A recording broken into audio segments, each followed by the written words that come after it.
고미영 권사님 나오셔서 성경 봉독하시겠습니다.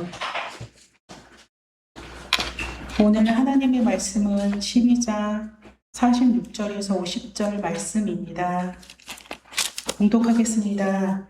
예수께서 우리에게 말씀하실 때 그의 어머니와 동생들이 예수께 말하려고 밖에 섰더니 한 사람이 예수께 여짜오되 보소서 당신의 어머니와 동생들이 당신께 말하려고 밖에 서 있나이다 하니 말하던 사람에게 대답하여 이르시되 누가 내 어머니이며 내 동생들이냐 하시고 손을 내밀어 제자들을 가리켜 이르시되 나의 어머니와 나의 동생들을 보라. 누구든지 하늘에 계신 내 어머니의 뜻대로 하는 자가 내 형제요 자매요 어머니이니라 하시더라. 그다음에 목사님 나오셔서 예수님의 가족이라는 제목으로 말씀 주실 때 큰 은혜 받으시기 바랍니다.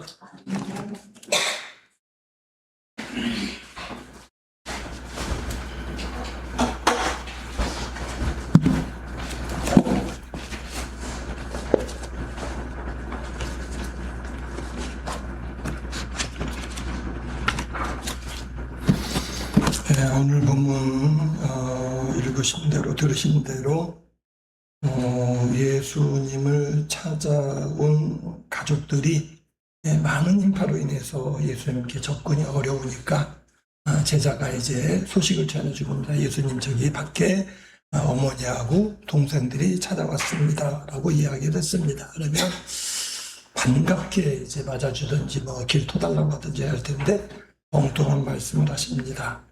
49절에 보면, 48절에 보면 누가 내 어머니고 내 동생들이냐 이렇게 말씀하셨고 49절에는 다른 주변의 제자들을 가르치면서 나의 어머니와 나의 동생들을 봐라 이러셨고 더 나아가서 누구든지 하늘에 계신 내 아버지의 뜻대로 하는 자가 내 형제요 자매요 어머니니라 이렇게 말씀하셨습니다. 이 말씀은 마태복음에만 기록된 게 아니고요. 마가복음에도 또 누가복음에도 기록되어 있습니다.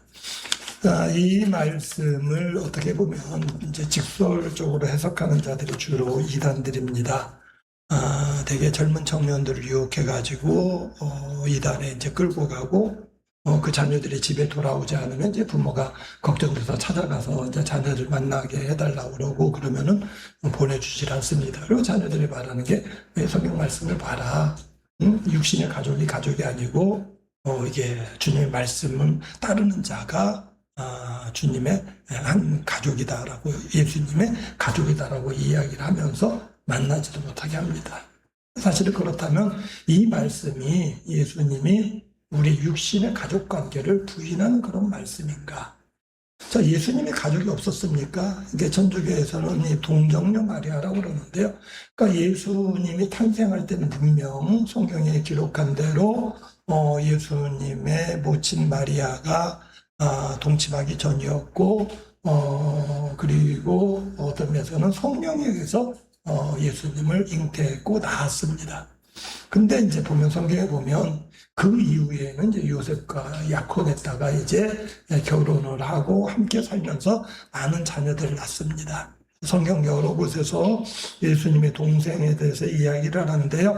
지금 마태복음 12장 마지막에는 이제 누가 내 형제요 자매요 이렇게 말씀하는데 13장에 넘어가서 55절에 보면 이는 그 목수의 아들이 아니냐 그 어머니는 마리아 그 형제들은 야고보 요셉 시몬 유다라 하지 않느냐 56절에 그 누이들이 다 함께 우리와 함께 있지 아니하냐라고 말씀하고 있고요. 또 이제 다른 곳에서도 마가복음 6장 3절에 보면 마리아 아들 목수가 아니냐 그래서 야고보 요셉 유다 시몬의 형제가 아니냐 그의 누이들이 우리 함께 여기 있지 아니하냐 이렇게 말하고 있습니다. 그러니까 이제 두 군데 똑같이 4명의 남자 형제 동생들이 있다는 걸 말하고 있고요. 두 군데서 이제 유다와 시몬 순서만 바뀌었지 4명 이름은 똑같습니다. 그리고 이름은 기록되지 않았지만 누이들이란 것도 여동생인데 하나가 아니고 몇 명인지 모르지만 2 이상의 누이 동생들이 우리와 함께 있다라고 이야기를 하고 있습니다.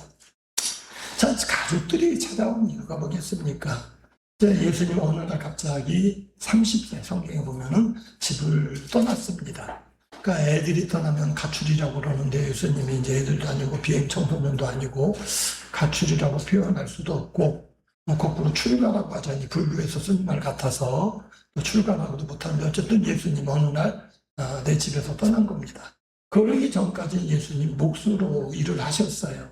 그러니까 우리가 그냥 짐작하는 게 아니라 이제 마태복음에서는 그 목수의 아들이 아니냐라고 되어 있고 마가복음에서는 목수라고 예수님을 이야기하는데 마리아 아들이 목수가 아니냐 이렇게 말하고 있습니다. 그러니까 그냥 막연하게 사람들이 추측으로 아버지가 목수였다, 예수님 그래서 아들이 목수였다 이게 아니라 성경이 분명하게 목수의 아들이 아니냐, 요셉이 목수였다는 거고요. 그 다음에 마리아의 아들이 목수가 아니냐, 예수님도 이제 집을 떠나기 전까지는 목수로서 일했다는 겁니다.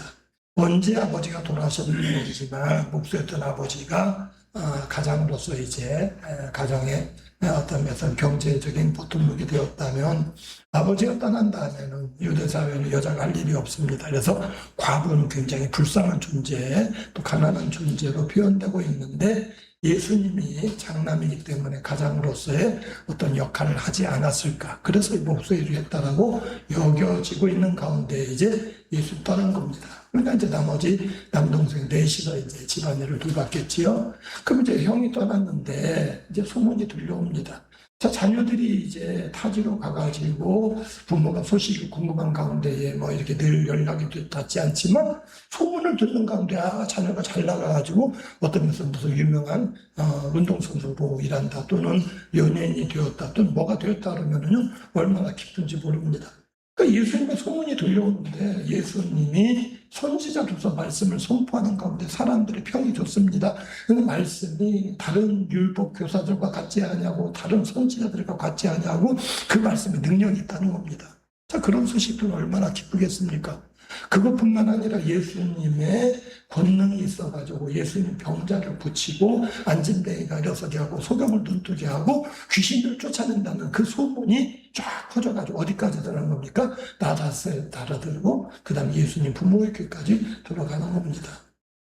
이제 소문이 퍼지는 가운데 나사렛 동네에서도 예수님이 오셨으면 하는 가운데 우리가 아는 대로 나사렛에 가가지고 예수님이 병을 고쳐주셨는데 사람들이 우리 마을에서 유명한 사람이 나오고 그 사람의 권능을 베풀면은 좋아할 텐데요.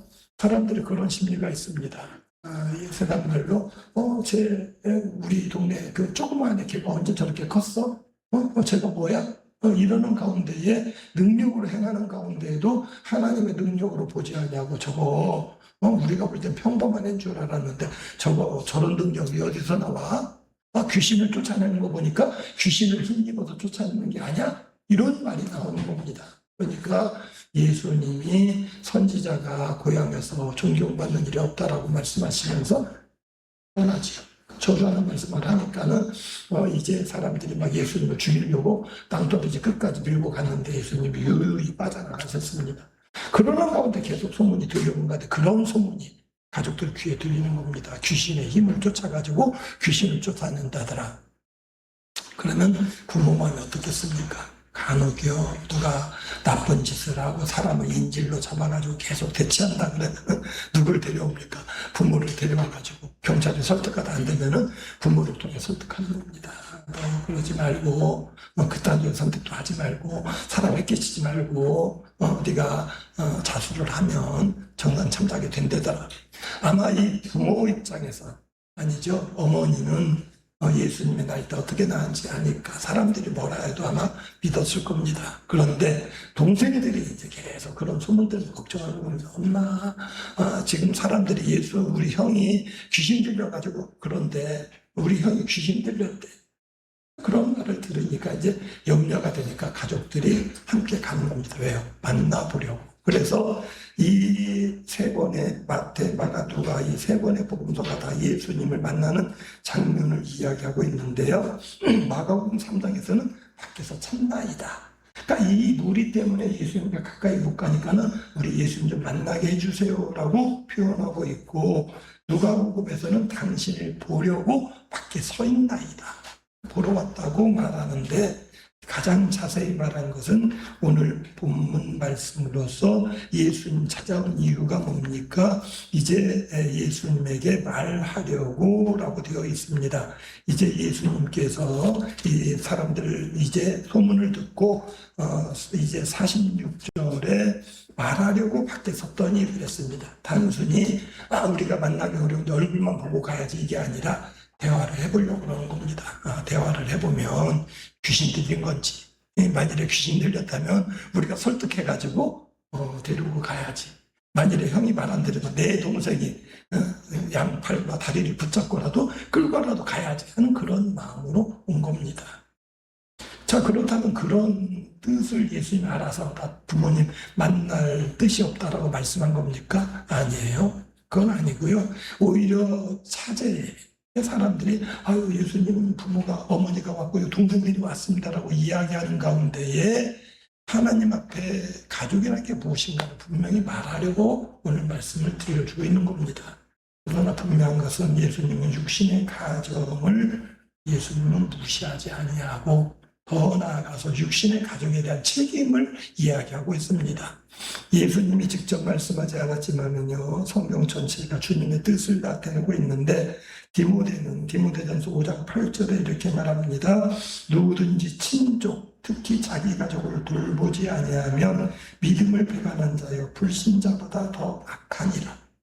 예수 믿는다고 그러면서 자기 가족 안 돌보면 예수님은요, 그 불신자라는 겁니다. 그 안 믿는 사람이라는 거예요. 믿는 사람은 자기 가족을 자기가 책임져야 되는 겁니다.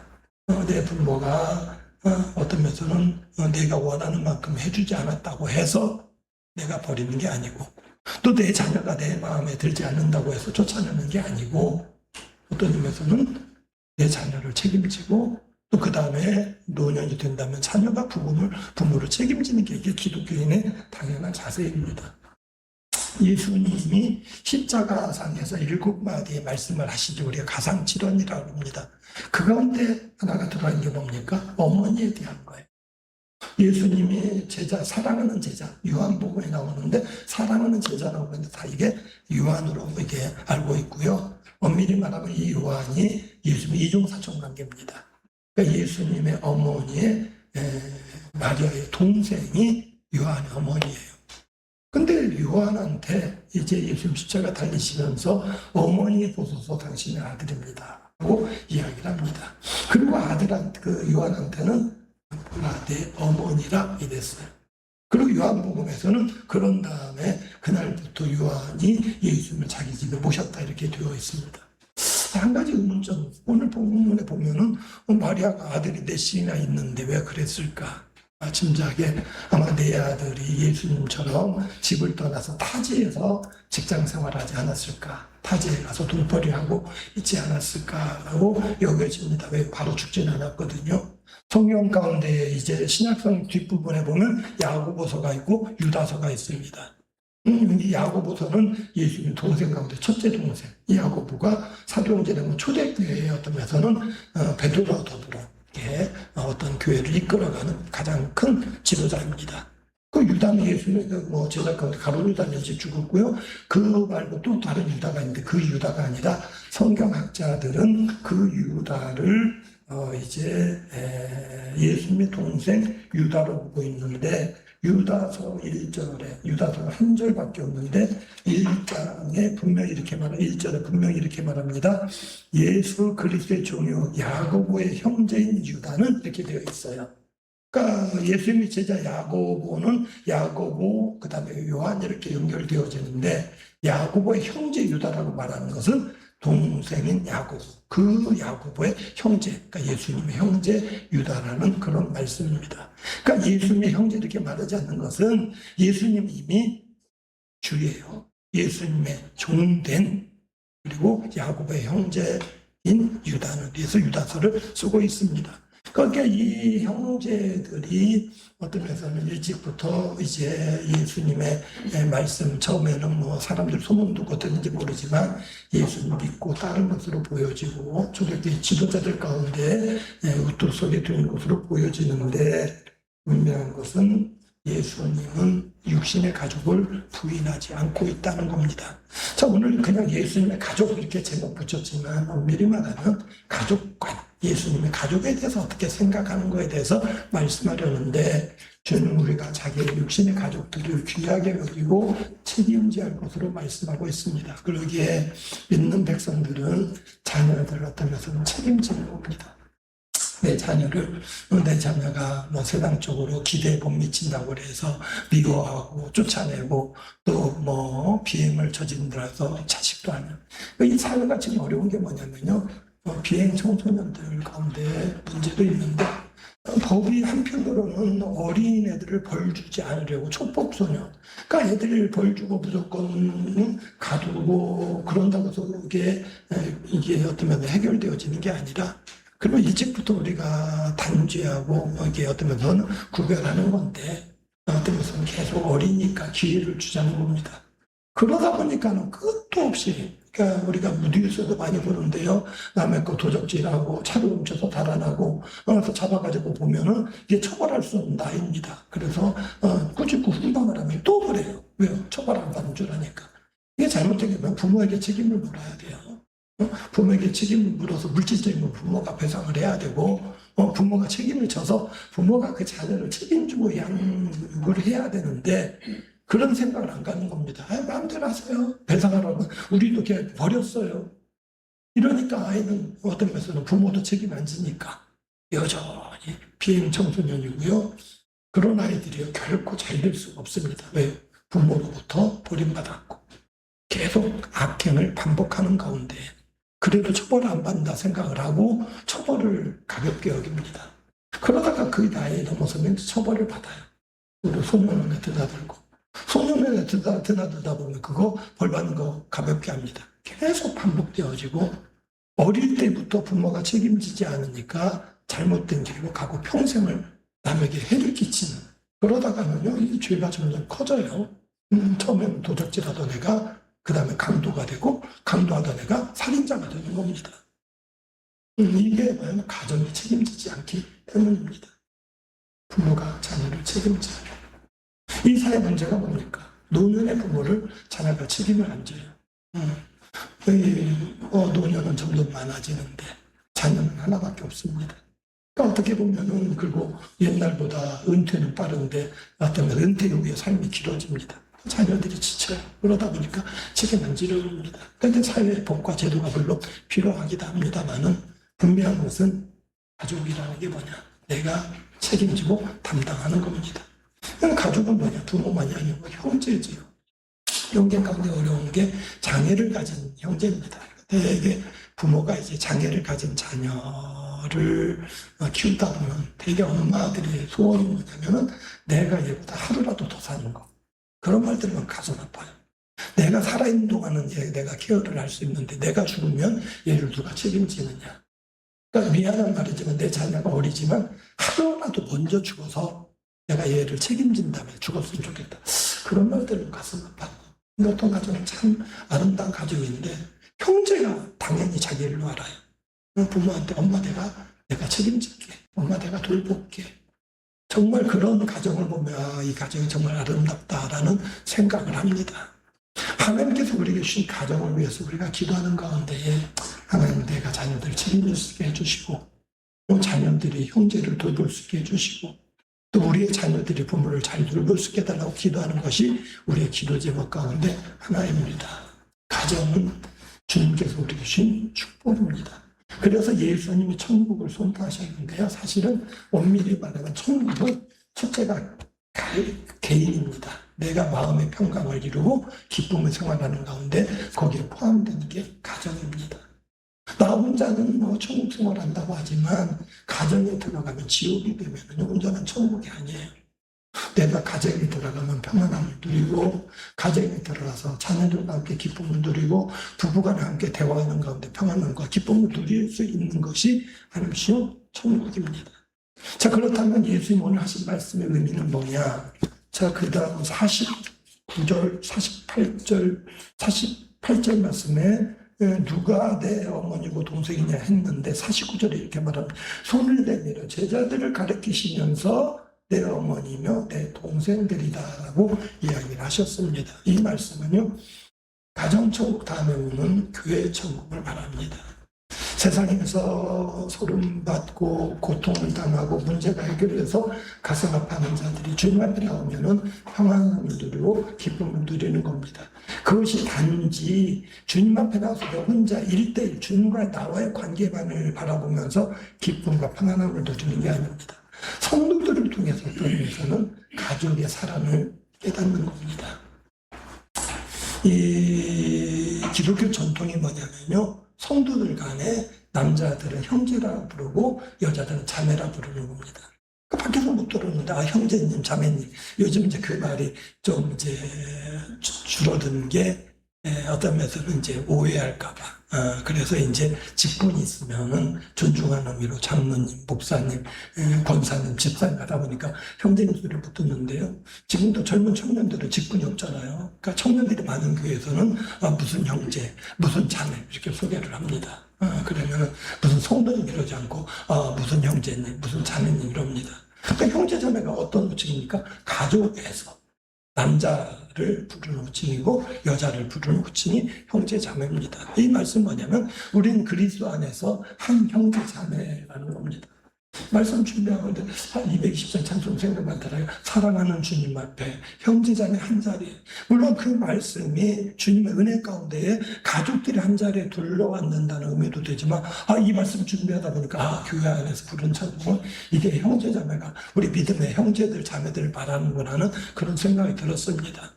주님의 내가 뭐냐면요, 어떤 주님을 믿는 믿음 안에서 형제 자매가 성도들이 하나가 되어가지고 기쁨과 슬픔을 함께 나누는 겁니다. 기쁨을 이야기하는 가운데 기쁨은 배가 되는 거고요, 슬픈 거를 이야기하는 가운데 어떤 면에서는 슬픔이 줄어드는 겁니다. 고난당하는 가운데 어떤 면에서는 누가 위로를 해주면은요, 여전히 그 고난은 나와 있지만 얼마나 큰 힘이 되는지 몰라요. 제가 우리 성도님 가운데 참 감동을 받았는데, 다 아시는 대로 제가 이제 7차 맞았고, 마지막에 8차 맞았는데, 이번에 7차만 좀 힘들다는 생각이 들었는데, 이제 특히 주일날 이제 오후에 이제 열이 난 겁니다. 열이 나가지고 이제 고민을 하는데, 이제 다른 권사님하고 통화하는 가운데 권사님들이 먼저 목사님 새벽기도 한 주간 쉬세요. 그런데 새벽 기도를 안 하고 이제 문을 닫는다는 게 좀 그래요. 그래서 이제 전사님한테 전화해가지고 의논했더니 전사님 한 주간 해주시겠다 그래서 힘을 얻었고요. 그런 가운데 권사님들 목사님 기도하겠습니다. 얼마나 힘이 나는지 모릅니다. 그런데 한 분은 분명하게 이야기를 합니다. 목사님, 제가 기도할 때요, 항상 제 손자를 제일 먼저 기도했는데 목사님 아프다 그러니까는 순서가 바뀌었어요. 목사님 먼저 기도합니다. 그 말을 들었다고 해서 내 열이 내린 건 아니고, 그 말을 들어 통증이 줄어들면 얼마나 큰 힘이 되는지 몰라요. 우리 교회 성도들이 이만큼 나를 위해서 기도해 주시는구나. 근데 단지 저만을 위한 게 아니라 우리 성도들이 그런 같은 마음으로 기도하는 줄 압니다. 장로님 편찮으시다는데, 우리 권사님이 아프시다는데, 누구의 가정에 어떤 어려움이 있다는데, 이게 뭐냐면 이게 형제예요, 자매입니다. 이게 가족입니다. 나뉘면 누가 아프든 말든 그거하고 무슨 상관이 있습니까? 누가 미친 짓을 하든 말든, 물론 미친 짓 하는 게 이제 우리나라 경제에 영향이 있다면 저 사람이 바뀌었으면 좋겠다라고 생각하지만, 나하고 아무런 상관이 없다면 어떤 면에서는 간섭할 필요도 없고 또 염려도 안 하는데, 가족이기 때문에, 형제이기 때문에 염려를 하는 겁니다. 차제에 말씀드립니다. 이게 그동안에 우리 교회가 밴드를 운영했는데요, 밴드에는 타교인도 많이 들어와 있었어요. 제가 아는 교회 목사님, 사모님도 들어와 있었는데 은퇴를 하셨는데, 우리 교회 밴드 넣어달라고 그러더니 매주 주일 예배 때 우리 교회 밴드를 보면서 설교 들었고 예배도 드렸다고 그러더니 얼마나 감사한지 몰라요. 그러니까 밴드는 우리가 예배 시간 또는 이제 예배를 드리고 설교를 듣도록 하기 위한 건데, 이제 이 밴드가 한 달 만에 이제 사라지고 이래서 이제 체제를 바꿨습니다. 밴드에는 이제 주보만 넣고, 그래서 이제 매주 주보를 통해서 예배 못 나왔지만 순서 같은 분들이 본인이 확인을 하고 또 교회 소식도 보고, 근데 이제 설교 듣는 거는 이제 유튜브 동영상 통해 보는 거고요. 그러다 보니까 어떤 성도가 교회 성도들 간에 소통이 있으면 좋겠다 했는데, 사실은 이미 있었어요. 권사회 단톡방, 구역마다 단톡방. 자, 이 단톡방은 특성이 있습니다. 끼리끼리입니다. 그러니까 구역은 다른 역 식구들 안 불러요. 내가 개인적으로 친해서 구역 식구들끼리 할 말이 있기 때문에.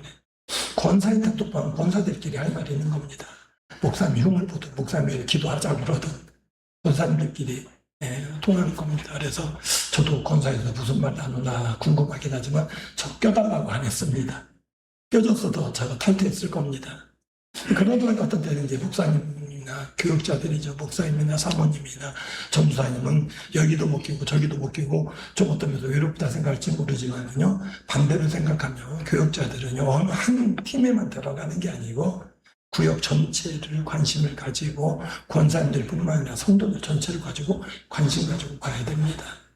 근데 그러다 보니까 이제 거기에 옮긴 사람들이 있다 보니까 이제 전교인 단톡방 만들었거든요. 근데 이게 활성화가 안 되는 것 같아요. 저도 망설였습니다. 이번 주 문장님 이사했는데 내가 올려줄까? 그 다음에 이진영 집사 이사했는데 내가 올려줄까? 그러니까 내가 올릴 건 아닌 것 같아요. 그래서 제 생각에 이 단톡방에 성도들 소식에 누가 기도 제목 있으면 누가 이런 우리 집사 기도해 주세요. 이런 거 권사의 단톡방만이 아니고 전 교인에게 알려도 될 문제라면 이거는 그냥 소수만 알았으면 좋겠다 그러면 권사이나 구역 단톡방에 올리시고요.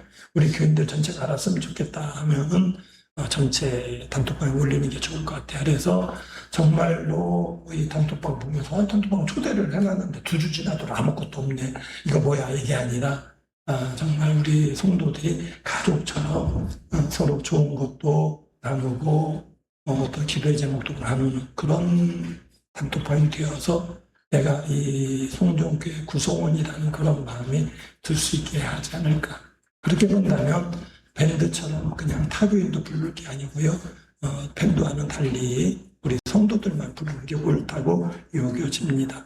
우리 교회가 다른 건 뭐냐면 사회적으로는 서로 존중하는 가운데 호칭으로 우리가 존중을 나타내기도 합니다. 교수님이라 불러주기도 하고 박사라고 불러주기도 하고 사장님이라 불러주기도 하고 그러나 교회에서는 그런 호칭 안 부릅니다. 왜요? 내가 그분이 어떤 사회에서 어떤 지위인지 모르지만 사회적 지위가 중요한 게 아니라 교회에서는 아무런 지위가 없는 사람 직장 없는 사람 아니면 세상에서 어떤 그냥 천대받는 직업인이라 할지라도 그건 내 가족입니다. 형제입니다.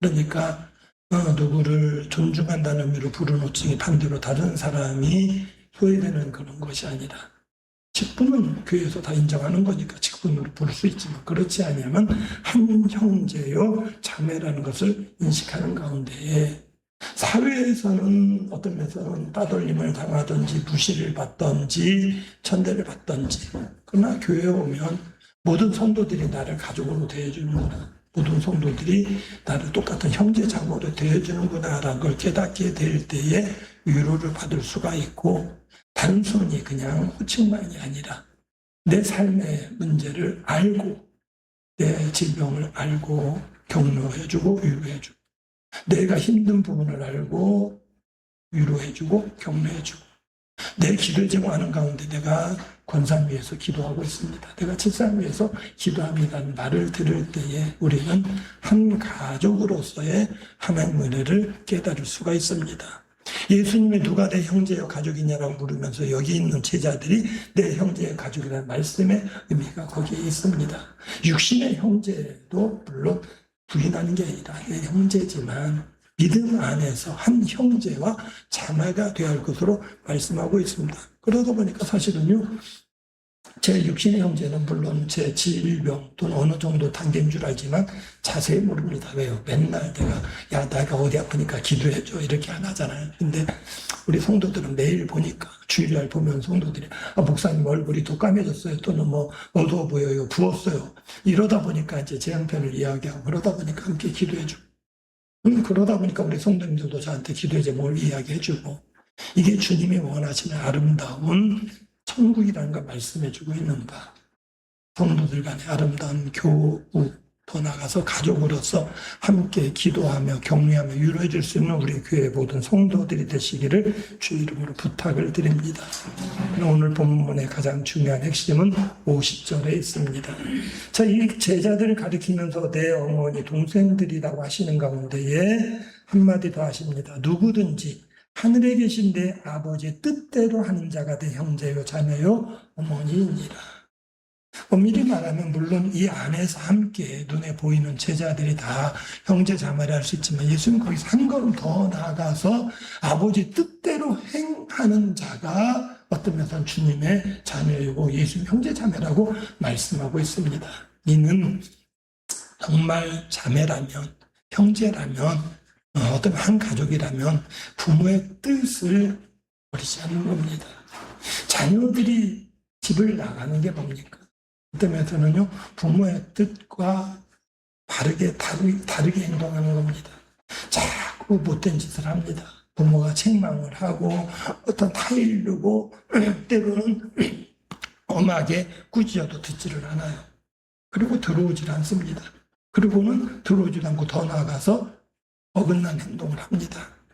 그러니까 엄밀히 말하면 부모가 먼저 자녀를 쫓아내는 일 없어요. 대개 잘못된 자녀들의 경우는 본인들이 나가는 겁니다. 본인들이 인연을 끊으려고 그래요. 이게 뭡니까? 부모의 뜻과 다른 길로 가는 겁니다. 자, 주님이 원하시는 게 다 보이는 가운데 내 형제 자매라고 그러는 가운데에 내 아버지 뜻대로 하는 자가라고 말씀하고 있는 것은 뜻대로 행하지 않는 자는 결국 다 나갑니다. 말씀 가운데 찔림을 받아가지고 어떤 면에서는 가룟 유다가 예수님 한 다음에 가책을 받아서 나가가지고 결국 혼자 죽어요. 그러니까 주님이 원하신 뜻이 뭔가, 주님 뜻대로 행하는 게 뭔가. 자, 늘 우리가 그런 말을 드리면 야 도대체 성경에 예수님 많은 말씀을 하셨는데 도대체 뭔가. 어떤 제자가 와서 예수님께 묻습니다. 하나님의 계명 가운데 무엇이 중요합니까?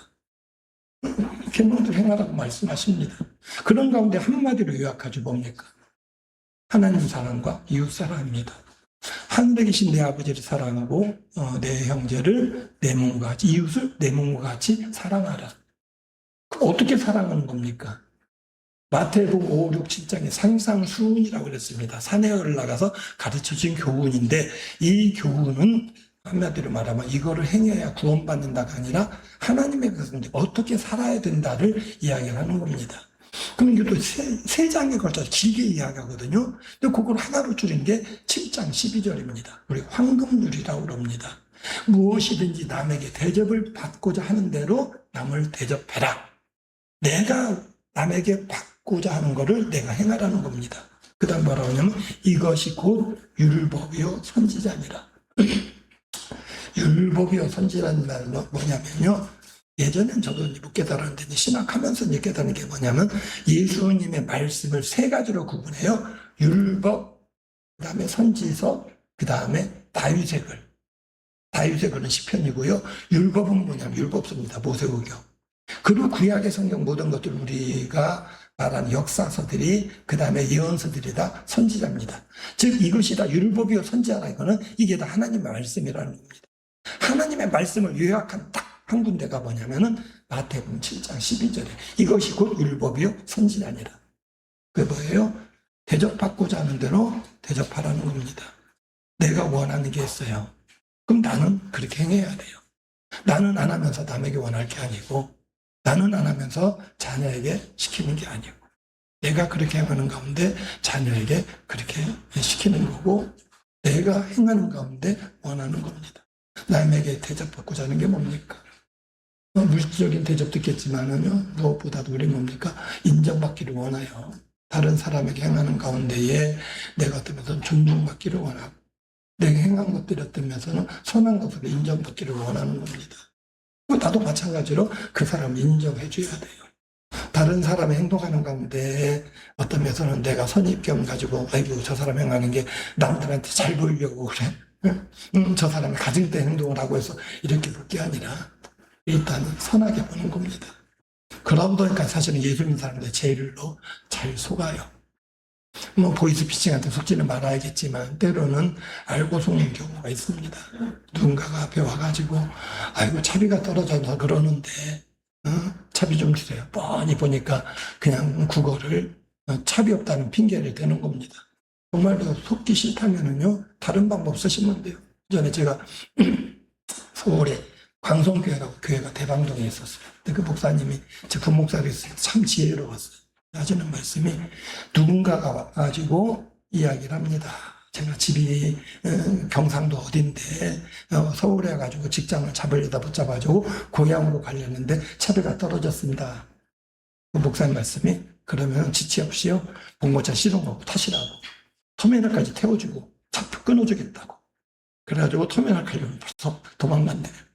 터미널 가서 차표 끊어주고 경상도 가라 그러면 자기 갈 데가 아니니까 정말로 그런 사람은 고마워하는 겁니다. 터미널까지 봉고차로 태워주고 표 끊어주고 가라고 얼마나 고맙겠어요. 어떤 의미에서는 우리는 남에게 대접한다는 게요 그 사람의 말을 성의로 받고 정말로 그렇다면 내가 당신 집이 부산이라면 내가 부산까지 태워주겠다는 마음으로 도와주려고 할 때 거짓된 자는 도망가고요 참인 자는 큰 도움을 받는 겁니다. 주님은 우리가 어떤 세상을 살아가는 데에 세상을 바꾸는 그런 사람들이 되기를 원하시는 겁니다. 우리 기도하는 가운데 성도님들 그런 기도 많이 하셨는데 참 기분이 좋아요. 선한 영향력을 끼치는 성도가 되게 해가지고 교회가 되게 해달라. 우리가 선한 영향력 끼치는 교회가 되려면요 교회가 되기 전에 먼저 내가 그렇게 돼야 돼요. 하는 행동이 타인에게 좋은 영향이 되고 그것이 다른 사람의 기쁨이 되고 그것이 사회를 바꾸는 그런 것이 되어야 된다는 겁니다. 주님은 이게 천국의 완성을 바라는 겁니다. 주님의 세상에 오셔서 천국을 선포하셨어요. 주님 선포하신 건 내가 선포했으니까 너희들 알아서 해 이게 아니라 바뀌기를 원하시는 겁니다.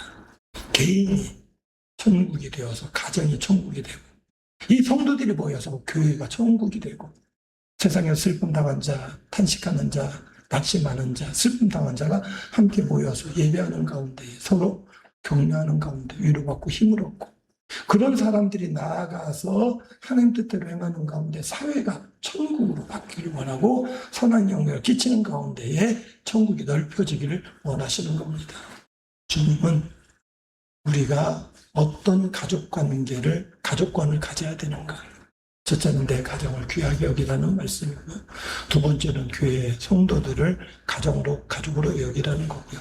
더 나아가서 이것을 선한 영향력으로 세상을 바꾸라는 말씀으로 말씀하고 있는 바. 이 말씀이 우리 성도들에게 위로가 되고 힘이 되고 능력이 되시기를 주의 이름으로 부탁을 드립니다. 사모하는 마음으로 주 앞에 나와 예배하게 하시고 말씀 안에 우리 자신을 돌아보게 하시고 우리 교회를 돌아보게 하시니 감사함을 드립니다.